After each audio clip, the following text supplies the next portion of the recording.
Let's talk about shipping amps. This is an AC30 TBX chassis. You heard this amp last week. Came in for mods, and it rained all weekend, and it's going out today because cardboard boxes and heavy rain do not get along well together. It has very heavy-duty bubble wrap all around it, going in both directions, and then I have taped the bubble wrap to itself using blue painter's tape. You can also use masking tape. If you use packing tape, then that bubble wrap cannot be reused. It tears the whole thing up when you take it apart. You don't need to get the bubble wrap itself ready to go to the moon. The purpose of the tape is just to hold everything together so it can be slid into a cardboard box.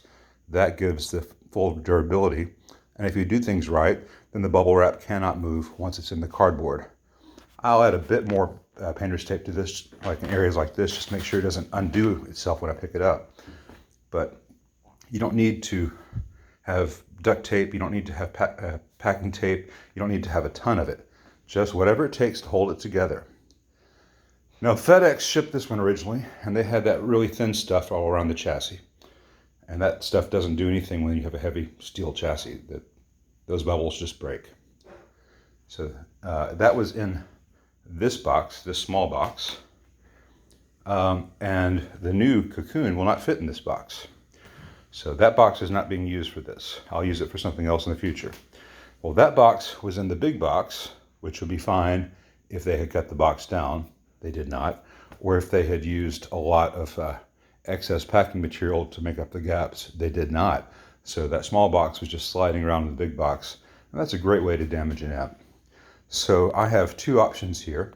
I can either put the Cocoon in the large box and add padding around it itself to add some more bubble wrap around itself to really get tight in there, and then cut the giant tall box down about a foot and a half, so that here is where its new end is, and just leave new flaps.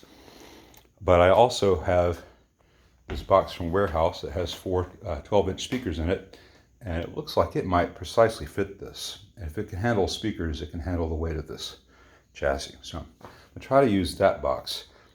Anyway, for size comparison, let's start about the backlighting. This is kind of the Goldilocks principle.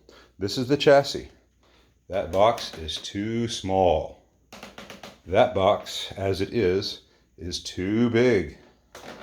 You want to get something that's just right, because movement inside the shipping container is just as bad as dropping the thing itself. You want to have everything fit with no excess. So let me see if I can get this to fit in this Warehouse box. Otherwise, I'll cut down this larger FedEx box. And this is going to go home to its owner today.